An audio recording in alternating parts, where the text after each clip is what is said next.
Alrighty, you're back again for technology time, it seems. So today we're talking about something that, again, you see every single day, you touch every single day, but you probably barely ever think about: surface tension.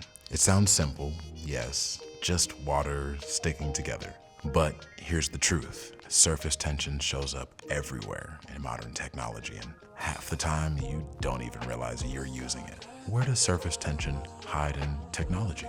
Let me show you how busy surface tension is in your everyday life. For example, your smartphone screen that has a hydrophobic coating, that means water beads up instead of spreading out. Why? Because engineers designed the surface so that tension pushes liquids away, keeping your phone cleaner and more responsive. Speakers and headphones, those vibrating membranes, their motion changes when humidity or moisture shifts surface tension. That's why some speakers sound different in the bathroom after a shower. 3D printers. When a printer lays down liquid resin or melted plastic, surface tension keeps each layer stable long enough to shape it. Without it, your print would collapse like melted ice cream. As much as I like melted ice cream. Microchips and circuit boards. When manufacturers place tiny droplets of solder on a chip, surface tension pulls each droplet into perfect shape. That's why the connections are so clean, symmetrical, and precise. Airplane wings. Rain doesn't just slide off for no reason. The shape of the wing and the coating on the surface manage surface tension so that droplets don't disturb airflow during flight, keeping you safe. Drones and sensors. Humidity sensors measure how water droplets form based on, yep, you guessed it, surface tension. That's how drones decide if it's actually safe to fly, or how weather stations can take some of their readings for the week. VR gloves and wearable tech. Some devices use tiny channels with liquids inside. The amount of force you feel depends on how that liquid actually moves, and that movement is controlled by surface tension. Surface tension in your daily life without you even noticing. Every time you touch your screen and see those tiny fingerprints beat up, that's surface tension resisting your skin oils. Like if you looked really, really close at your finger, you'd see there's like oil coming off of your fingers every time you touch things. Every time you wash your hands and you notice how bubbles form, that's soap lowering the surface tension of water so dirt can actually be lifted away.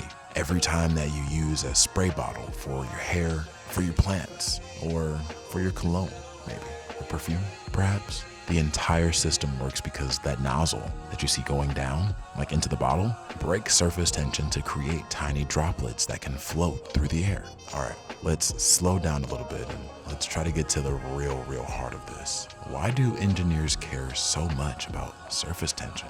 Why is something as simple as water sticking to itself actually a big deal? Here's the truth.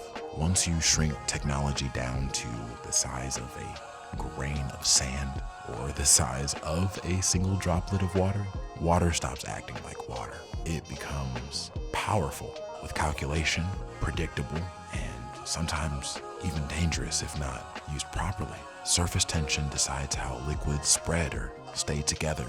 Imagine you're designing a tiny camera lens or a medical sensor.